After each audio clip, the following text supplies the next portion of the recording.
বাবা, একটা অঘটন ঘটে গেছে। আমি তো জানতে পেরে গেছি এই দিন এবং রাতের আসল রহস্য কি। বাবা, তুমি কিছু একটা উপায় বের করো, তাহলে এই দুর্গ্রামের সবাই মরে যাবে। কি হয়েছে? তুই কি জানতে পেরেছিস আমাকে বল। বাবা, ওই যে আমাদের দুর্গ্রামের মাঝে একটা বুড়ির ঘর রয়েছে না, যার সাথে দুর্গ্রামের কেউ কথা বলে না, এসবের পেছনে বুড়ি আছে। কি বলছিস তুই? তুই যা বলছিস সত্যি বলছিস তো? তুই কিভাবে এত কিছু জানতে পারলি? আমি সত্যি বলছি বাবা, আমি একটু ঘুরতে বেরিয়েছিলাম, দেখলাম বুড়ির ঘর থেকে হাসির শব্দ আসছে। আমি গিয়ে কান পাততে দেখলাম এক সাধুর সাথে বুড়ি এসব আলোচনা করছিল। বাবা, যা করবার তাড়াতাড়ি করো, সাধু কিন্তু বেশ শক্তিশালী। সবকিছু যখন এভাবে প্রকাশ হয়ে গেল, তাহলে ওই বুড়ি আর নিস্তার পাবে না।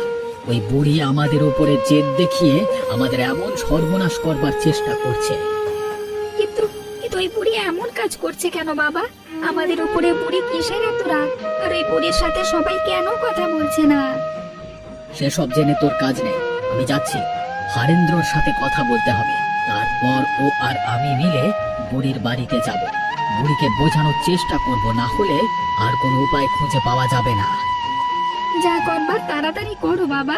আমার কিন্তু একদম সুবিধার মনে হলো না ওই সাধুটাকে। সাধু টাকা নিয়ে চলে গেছে, আমার বিশ্বাস ওই সাধু আবার ফিরে আসবে।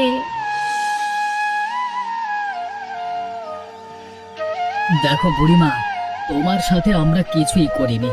যারা করেছে তারা এখন অনেকেই বেঁচে নেয়। তবুও তুমি আমাদের উপরে এখনো রেগে আছো কেন? রেগে থাকবো না তো কি? তোরা আমার কোনো কাজে লাগিস? আমি এখানে একা একা থাকি, আমার কত সাহায্যের প্রয়োজন হয়, কেউ আমার সাথে দুদণ্ড কথা পর্যন্ত বলে না। কথা বলো না, কারণ তুমি রাগারাগি করো। গ্রামের মানুষজন তোমাকে ভয় পায়, সেই কারণে তোমার এদিকটায় কেউ আসেও না। তাই বলে তুমি আমাদের গ্রামের এমন ক্ষতি করবে? এমন ক্ষতি করবে মানে? আমি আবার কি ক্ষতি করলাম? আমি গ্রামের কোনো ক্ষতি করিনি। ক্ষতি তুমি করেছো কিনা করনি তা আমরা ভালোভাবে জানি। আমরা সমস্ত সত্যিটা জেনে গেছি। দয়া করে তুমি আর অস্বীকার করো না।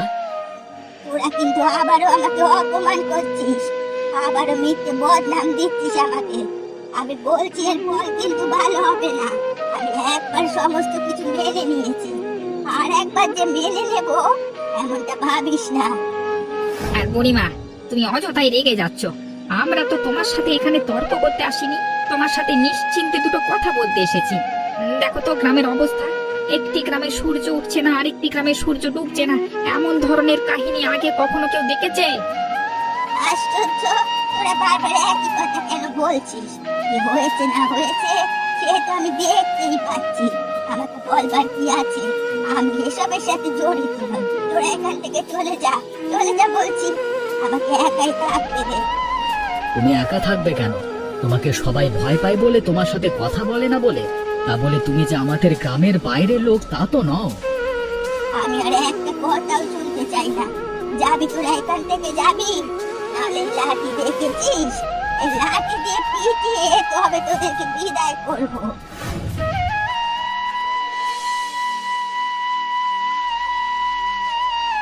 কি গো, তুমি নাকি সেই বুড়ির কাছে গিয়েছিলে? রেশন আমাকে বললো, কোনো লাভ হলো নাকি? এই ব্যাপারটা কেন ঘটেছে? যতদূর বুঝলাম তাতে বোঝা গেল যে বুড়ির এই দুই গ্রামের উপরে বেশ রাগ আছে। তাই বুড়ি কোনো এক সাধুর সাহায্যে আমাদের এই দুটো গ্রামকে এমন করে দিয়েছে। তাহলে কি এই দুটো গ্রাম আবার আগের মতো করা সম্ভব হবে না? মনে তো হলো না। আমি আর হারেন্দ্র মিলে বুড়িকে অনেক বোঝানোর চেষ্টা করেছি, তবে বুড়ি শুনতে নারাজ। তিনি কোনোভাবেই আমাদের কথা বুঝতে চাইছে না। এ কি বলছো তুমি? আমার তো ভয় লাগছে। যদি আমার চলতে থাকে তাহলে তো গ্রামের কেউ বেঁচে থাকবে না। তোমরা কেউ কোনো চিন্তা করো না, দেখবে আমি সবকিছু ঠিক করে দিয়েছি। শোনো ছেলের কথা, আমরা নিজেরাই ঠিক করতে পারছি না। আমাদেরকে বুড়ি লাঠি দিয়ে তাড়া করেছে, ও নাকি এসব ঠিক করবে। তুমিও না ছেলেটার কথা ধরে নিয়েছো। ও এসবের কিছু বোঝে নাকি? ও যে বলেছে এটাই তো অনেক। আমি কিন্তু এমনি এমনি বলিনি, আমি কিন্তু সত্য কথাই বলেছি। আমি সবকিছু ঠিক করব, তোমরা দেখে নিও।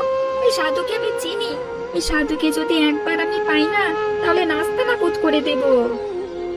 অনেক কথা হয়েছে, এবার যাও দুজনে হাত মুখ ধুয়ে এসো। খাবার দেবো।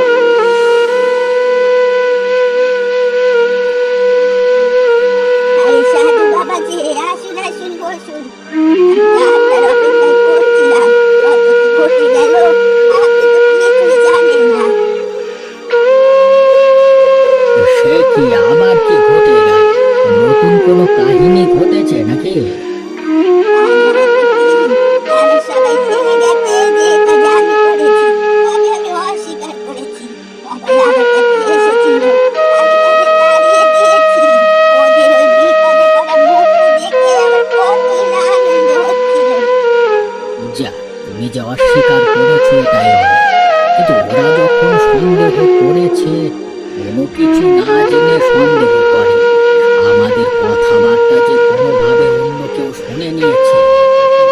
কে আবার শুনবে? আমার বাড়ির আশেপাশে কেউ আসতেই চায় না, সবাই আমাকে ডাইনি বলে, বলে আমি নাকি কালো জাদু করে বেড়াই। ধীরে ধীরে তোমার মনের সব দুঃখ কষ্ট দূর হয়ে যাবে। এ কি, আমার ঘটিটা গেল কোথায়? মাত্রই তো এখানে রেখেছিলাম। ঘটিতে বিশেষ জল রয়েছে। এ কি বে, পুচকে ছেলে, এই এই আমার ঘটি দে বলছি। তোর এত বড় সাহস, হ্যাঁ? আমার ঘটি চুরি করেছিস, তোকে আমি ছাড়বো না। ওকে ধরুন, ওকে আটকান, তাহলে বিপদ হয়ে যাবে। আমরা যে মিথ্যে কথা বলেছি সেটা ধরা পড়ে যাবে। ওকে তো ধরতেই হবে। আমার ঘটি ওর কাছে রয়েছে, ঘটিতে বিশেষ জল রয়েছে।